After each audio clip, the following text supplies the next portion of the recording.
Hello दोस्तों, नमस्कार। आपकी मेरे channel property investment and analysis में स्वागत है। नॉर्मली मेरा वीडियो प्रॉपर्टी पे रहता है। उससे पहले आज मैं एक अपना इंट्रोडक्शन देना चाहूँगा, जिसकी एक ख़ास वजह है जो आपको वीडियो की लास्ट में पता लगेगी। मेरा इंट्रोडक्शन, मेरा नाम सुरेंद्र सिंह यादव है। नॉर्मली लोग मुझे सुरेंद्र सिंह नाम से जानते हैं। मैं junior commissioned officer Indian air force से रिटायर हूँ। फ़िलहाल मिनिस्ट्री ऑफ होम अफेयर्स में सांख्यिकी से संबंधित कार्य में कार्यरत हूँ। आज हम अपना वीडियो देंगे।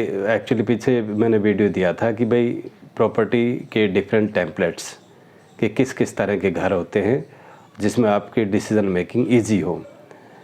आज हम उसी के बारे में, उसी से रिलेटेड आज ये बताएंगे कि भाई हमें हाउस परचेजिंग में, होम परचेजिंग में अप्रोच कैसे करना चाहिए।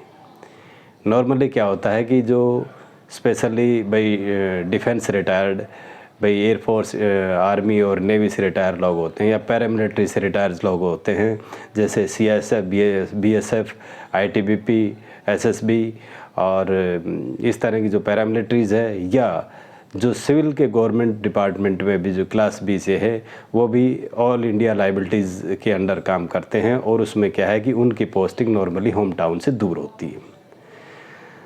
वो या तो गवर्नमेंट क्वार्टर्स में रहते हैं ये सभी, या किसी रेंटेड क्वार्टर्स में रहते हैं। जब ये रिटायर होते हैं तो इन्हें घर की ज़रूरत महसूस होती है। तो इसी बारे में हम आज वीडियो बनाएंगे कि भाई किस तरह से घर परचेजिंग में एक अप्रोच होनी चाहिए। देखो, सिविल में जो प्रॉपर्टी डीलर्स है, प्रॉपर्टी एजेंट्स है, वो इतने स्मार्ट हैं, वो बहुत प्रोफेशनल हैं। दाम साम दंड भेद से उन्हें अपना मार्जिन चाहिए। ये आप अच्छी तरह जानते हैं। आज के टाइम में कितने बिल्डर्स जेल में हैं। स्पेशली आप नोएडा में, गुड़गांव में देखोगे तो अच्छे अच्छे रेपुटेड बिल्डर्स भी आप जेल में हैं, जो घर डिलीवर कस्टमर को, अपने क्लाइंट्स को नहीं कर पाए और वो डिफ़ॉल्टर हो गए, और जो आप जेल में चक्की पीस रहे हैं। तो नॉर्मली क्या है कि इस जो मैंने एक्सप्लेन किया है, जो मैंने बताया है, इस तरह की सर्विसेज के लोग सिविल के बारे में कम ही जानते हैं। तो इससे पहले हमें अपने आप को प्रिपेयर कर लेना चाहिए कि घर कैसे ख़रीदना चाहिए, ताकि हम किसी चीटिंग के जाल में ना फंस जाएं। एक्चुअली 2016-17 से तो गवर्नमेंट ने एक रेगुलेशन एक्ट लागू कर दिया है जो इस तरह की चीज़ों पे, फ्रॉड की चीज़ों पे लगाम करे। और एक रेरा जो रियल एस्टेट रेगुलेशन एक्ट 2017 इन्होंने स्टार्ट कर दिया है। उसके बाद बिल्डर्स पे और एजेंट्स पे कुछ रेस्ट्रिक्शन लगा है, और अब हम होप करते हैं कि भी काम थोड़ा फेयर होगा। लेकिन फिर भी कहते हैं दूध का जला छाछ को भी फूंक मार के पीता है। तो मेरा आपसे यही एडवाइस है कि या तो आप प्लॉट लीजिए, उसमें अपना घर कंस्ट्रक्ट कीजिए, या फिर आप भाई रेडी टू मूव घर लीजिए। क्योंकि जो एक तरह से प्री लॉन्च होता है या जो अंडर कंस्ट्रक्शन घर होता है, उसमें काफ़ी झमेले होते हैं।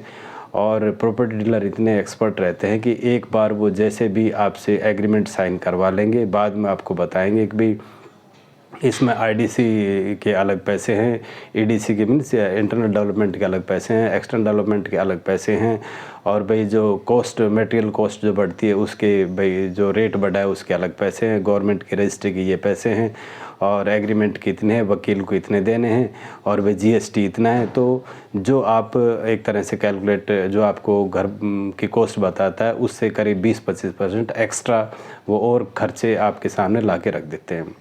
तो सबसे पहले आप ये समझिए उनसे कि भाई एक्चुअली हमें जो भी कॉस्ट बताओ वो एक तरह से लमसम बताइए कि उसमें सभी खर्चे शामिल है और किस खर्चे की कितनी कॉस्ट अप्रोक्सीमेटली आएगी। देखो, इसमें क्या होता है कि भाई अगर वो आपके पास एक तरह से टेम्पलेट्स तैयार कर दे कि भाई इस चीज़ का ये खर्चा है, इसका ये खर्चा है, और इस तरह से टोटल कॉस्ट इतनी आएगी, तो इससे आप कंपैरिजन कर सकते हो उस एरिया में जिसमें आपको पसंद है, जो एरिया आपने सेलेक्ट किया है, जिस कॉस्ट प्राइस में आप सेलेक्ट कर रहे हो। तो अपने आप को ये सेटिस्फाई कर सकते हो कि भाई इतने मेरे पैसे लगेंगे और मुझे इस तरह का घर मिल जाएगा। वैसे एक अप्रोच में आपको ये करना चाहिए कि भाई सबसे पहले जब भी आप घर खरीदने का मन बनाएं तो कम से कम 2 महीने आप एक तरह से साइट पे व्यतीत कीजिए। साइट मेरे कहने का मतलब ये इलेक्ट्रॉनिक साइट। जैसे कि भाई अपना 99 एकर्स है, Housing.com है, मैजिक ब्रिक्स है, नो ब्रोकर है। तो 2 महीने इन पे आप उस जगह सर्च कीजिए, रेट कंपैरिजन कीजिए जहां आपको ख़रीदना है। उससे आपको एक आइडिया लग जाएगा भाई किस कीमत का घर किस रेट में होगा और किस में क्या फैसिलिटी होनी चाहिए और किस में किस तरह के चार्जेस लगते हैं। तो इसके बारे में आपको एक लिटिल बिट आइडिया क्लियर हो जाएगा। उसके बाद कम से कम 1-2 महीने आप भाई प्रॉपर्टी डीलर्स के या एजेंट्स के पास जाइए और उसमें आप घर सर्च कीजिए। लेकिन आप ये बात अच्छी तरह ध्यान रखिए कि कम से कम 15 प्रॉपर्टी डीलर्स तक जब तक आपकी विजिट हो आप घर मत खरीदिए, क्योंकि 1-2 महीने में आप 15 डीलर्स के पास जाइए, 15 प्रॉपर्टी एजेंट्स के पास जाइए तो आपको आइडिया लगेगा कि भी एक्चुअल में किस यूनिट का क्या कॉस्ट है। अब आपने 2 महीने साइट पे लगाए, 2 महीने प्रॉपर्टी डीलर के पीछे लगाए, अब आप अपना डिसीज़न लीजिए। अब आपके माइंड की में अच्छी तरह चीज़ें क्लियर हो जाएगी कि भाई मुझे किस तरह का घर किस रेट में कहाँ पे ख़रीदना चाहिए। क्योंकि ये जो नॉर्मली जो प्रॉपर्टी डीलर्स हैं इन पे आप ब्लाइंड विश्वास मत कीजिए। ये बहुत ज़्यादा एक्सपर्ट और एक तरह से अपने प्रोफेशन में टैलेंटेड है। टैलेंटेड इन द सेंस कि एक बार ये आपका एग्रीमेंट बनवा देंगे, बाद में एग्रीमेंट बनने के बाद आप पीछे नहीं हट सकते। जो भी आप एक्स्ट्रा चार्जेज आएंगे उसको पे करने के लिए मजबूर हो जाएंगे। तो काइंडली ध्यान रखिए कि जहां आप फ्लैट या प्लॉट ले रहे हो तो बिल्डर्स आपका वेरी हाईली रेपुटेटेड हो, और भाई जो आप जिस बंदे से ले रहे हो वो कम से कम उनमें से एक ऐसा बंदा जो डॉक्यूमेंट पे साइन करता है वो गवर्नमेंट रिलेटेड चीज़ों से इनमें इन्वॉल्व हो, जैसे कि वो पेंशन होल्डर हो या भी किसी तरह मतलब उसको ये डर रहे कि भाई मैं अगर किसी तरह के लिटिगेशन में फंसूंगा तो मेरी प्रॉपर्टी मेरी पेंशन अटैच हो जाएगी, और इस तरह का उसको डर रहना चाहिए ताकि वो अपने काम में फेयर हो उसके। तो ये सब चीज़ें ध्यान में रख के और आप भाई आगे बढ़िए, इसमें जल्दबाजी मत करिए। प्रॉपर्टी डीलर्स आपको बिल्कुल ये कहेंगे कि 1-2 दिन का टाइम है, ये यूनिट निकल जाएगी, ये रेट बढ़ जाएंगे, ये हो जाएगा। वो आपको ऊपर काफ़ी प्रेशर बिल्डअप करेंगे और उस प्रेशर में आप फंस जाओगे।